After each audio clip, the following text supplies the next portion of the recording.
Hello everyone, welcome to the video tutorial of theory of computation. Now, in this video section, we will discuss one more problem based on the DFA construction. Now, the problem says construct the minimal DFA that accepts all strings of zeros and ones, where the length of the string is divisible by 3. So, this is what we can say. We can see here the another kind of variation, okay, that comes in the construction of DFA. So what this problem actually defines, we can see we need to construct the minimal DFA. That means the DFA which is having the minimum number of states that will accept all strings of zeros and ones now, where the length of string is divisible by 3. So ये जो problem है ये actual में define क्या कर रहा है, हमें एक मिनिमल DFA बनाना है जो कि 0 और 1 से मिलकर बनने वाली स्ट्रिंग्स को जो है एक्सेप्ट करेगा। यहाँ मैंने वेरिएबल्स चेंज कर दिए। अभी तक इससे प्रीवियस वाले वीडियो ट्यूटोरियल्स तक हम जो है अल्फ़ाबेट्स ए और बी ले रहे थे, कोई फ़र्क नहीं पड़ता है। अल्फ़ाबेट मैंने इसीलिए चेंज किया ताकि आपको ये ना लगे कि सिर्फ और सिर्फ अल्फ़ाबेट्स ए बी पर ही क्वेश्चन बनते हैं। ओके, सो अल्फ़ाबेट्स कुछ भी हो सकते हैं, 0 1 भी हो सकते हैं, ए बी भी हो सकते हैं, लॉजिक जो होता है वो सेम रहता है। Okay, where the length of string is divisible by 3, यानी कि जो स्ट्रिंग की लेंथ है वो 3 से डिविजिबल होगी। नाउ अब अगर हम बात करें string length is divisible by 3, so that the same question can also be written as this format। आप देख सकते हैं ये भी एक रिप्रेजेंटेशन है सेम क्वेश्चन का, जहाँ पर लेंथ को हम कुछ मैथमेटिकल फॉर्म में रिप्रेजेंट कर रहे हैं। This is representing the length of string mod 3। okay, what it means, which is equals to 0, it means whenever we are dividing the length of the string by 3, we'll get the remainder 0। so that means the length of string is divisible by 3।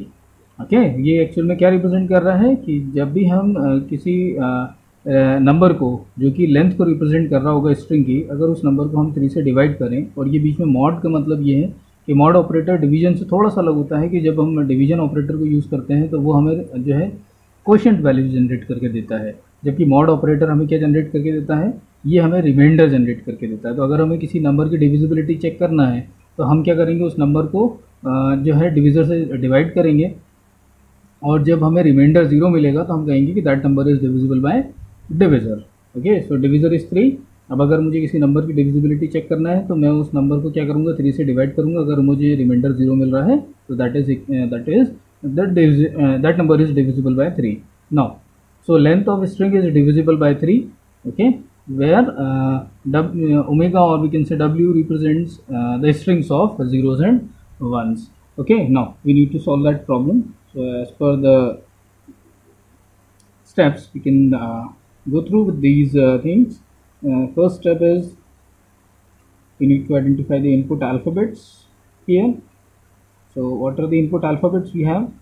We have now the input alphabets as 0 1। the another step is you need to identify the language। Okay, ना अब हमें जो है language को identify करना है। Language जो है हम कैसे आइडेंटिफाई करेंगे? अब अगर हम यहाँ ध्यान से देखें तो हमसे बोला गया है length of string is divisible by 3। Okay, so अगर हम length of string divisible by 3 की किसी नंबर की बात करें तो कोई भी नंबर 3 से डिविजिबल तब होता है जब हम उस नंबर को 3 से डिवाइड करें और रिमाइंडर हमें 0 मिले। तो कौन कौन से नंबर्स हैं पहले हम ये देख लेते हैं। डिविजिबल्स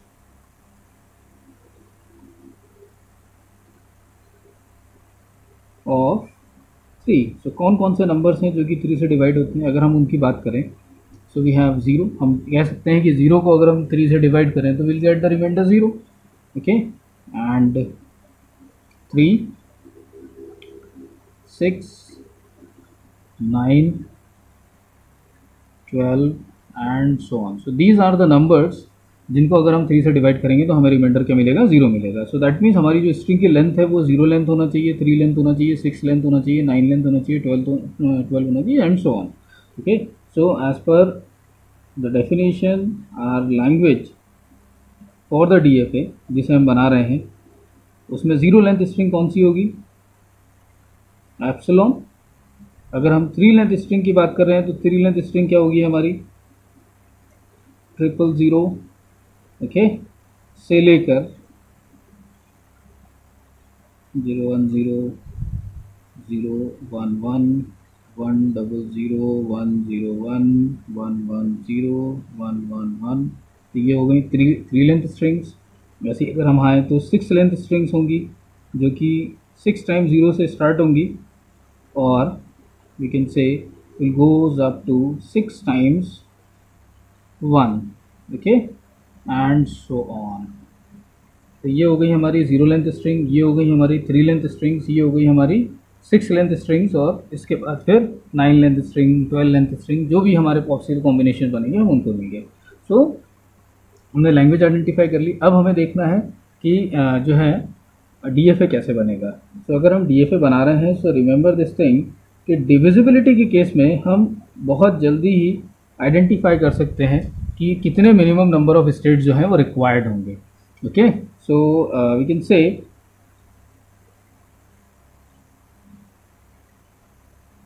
number of states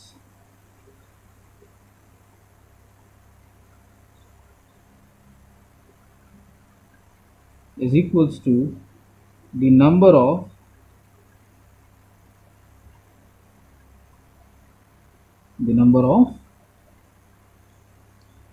remainders.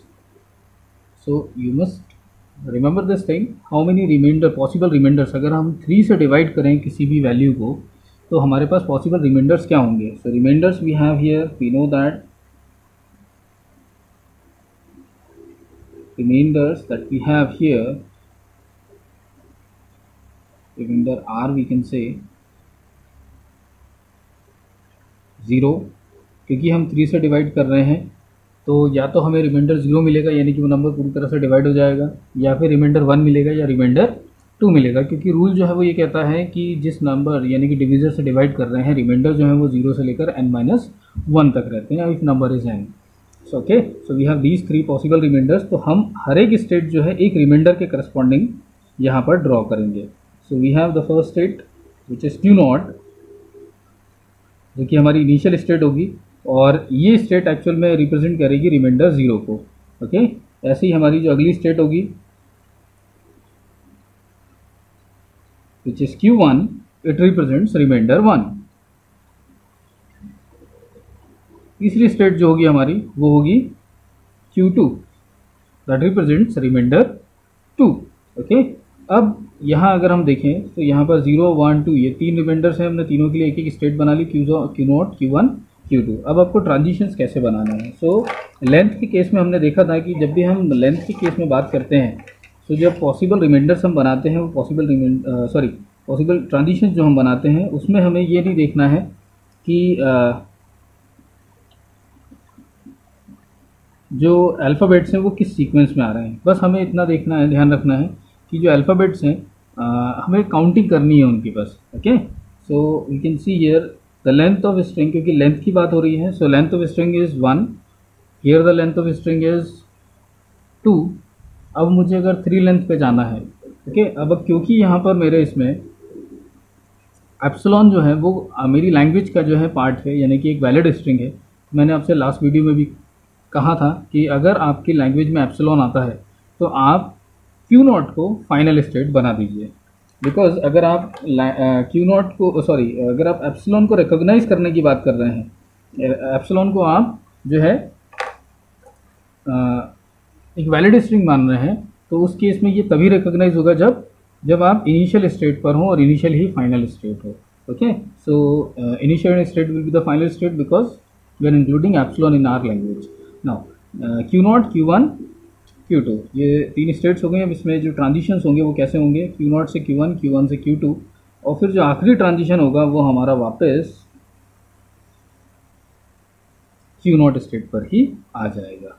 Okay, now see here, length is 0 acceptable, length is 1 not acceptable, length is 2 not acceptable, length is 3 again it is acceptable, फिर लेंथ 4, लेंथ 5, लेंथ 6, 7, 8, 9, 10, 11, 12। सो वो सारी स्ट्रिंग्स जिनकी लेंथ जो है वो 3 से डिविजिबल है, यानी कि 0, 3, 6, 9, 12, ये सारी स्ट्रिंग्स यहाँ एक्सेप्ट हो जाएंगी।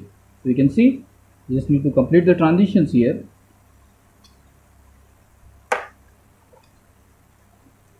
here as 0 और, क्योंकि स्ट्रिंग 0 और 1 किसी से भी मिलकर बन सकती है, so either it may be 0 or 1, it may be 0 or 1, may be 0 और 1, so कोई भी स्ट्रिंग हो सकती है. ओके, तो this will be the diagram. Now अब अगर हम यहाँ ट्यूपल्स को डिफाइन करें, so we can define the tuples as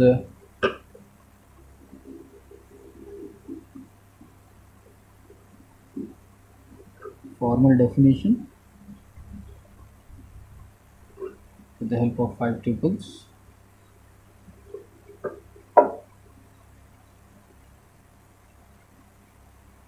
D will be the DFA.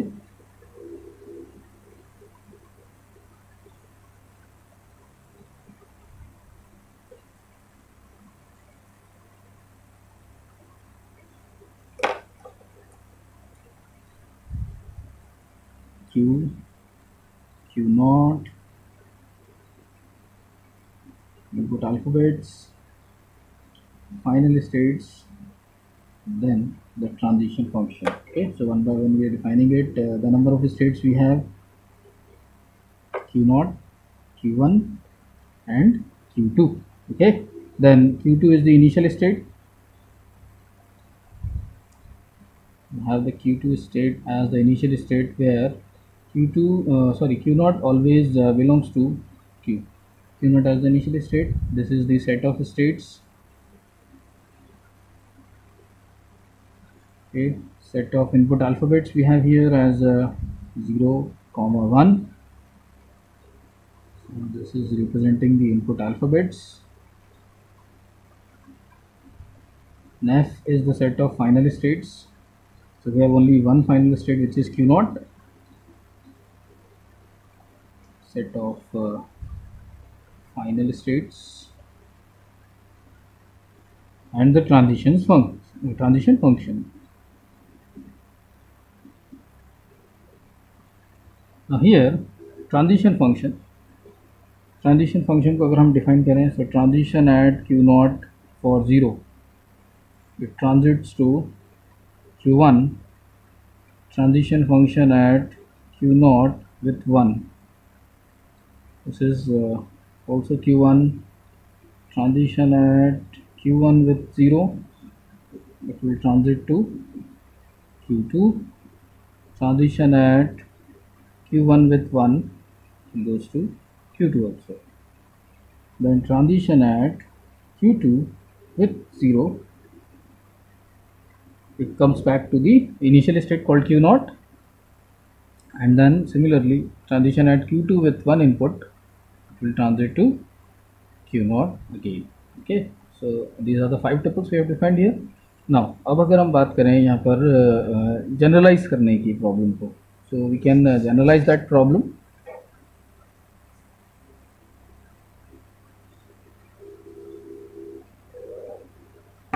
अगर हम इस प्रॉब्लम को जनरलाइज वे में ले जाएं, so we can see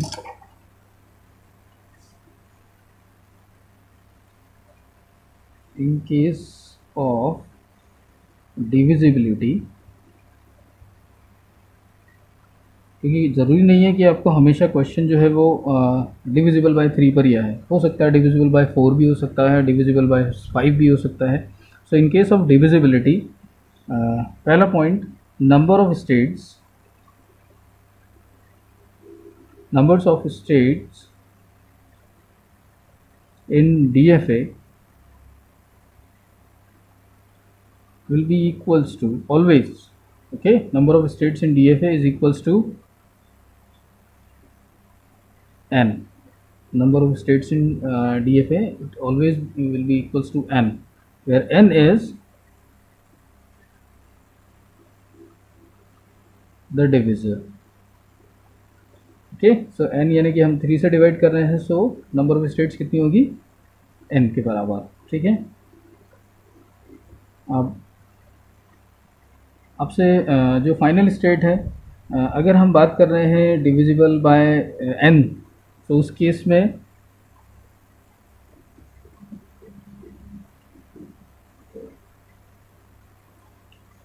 अब इसमें अगेन जो है दो डिफरेंट पॉसिबिलिटीज़ आ जाती हैं, डिफरेंट केसेस आ जाते हैं. if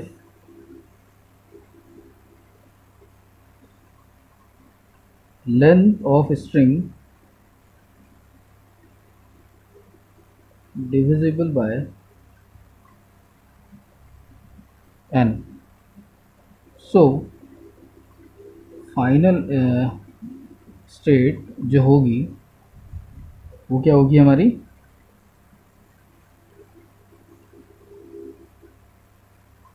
is equals to the initial state. मतलब जो हमारी इनिशियल स्टेट होगी वही फाइनल स्टेट होगी। बट इफ अगर हमें कुछ स्टेटमेंट कुछ ऐसा लिखा है कि length of string is congruent to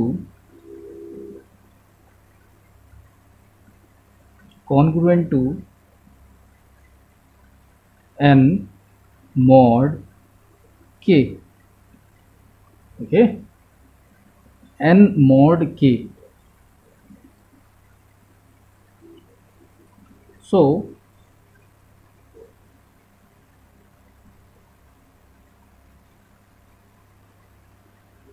make kth state to be the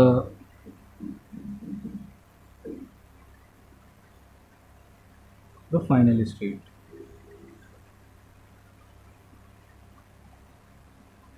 where states are starts from q naught and goes up to q1 up to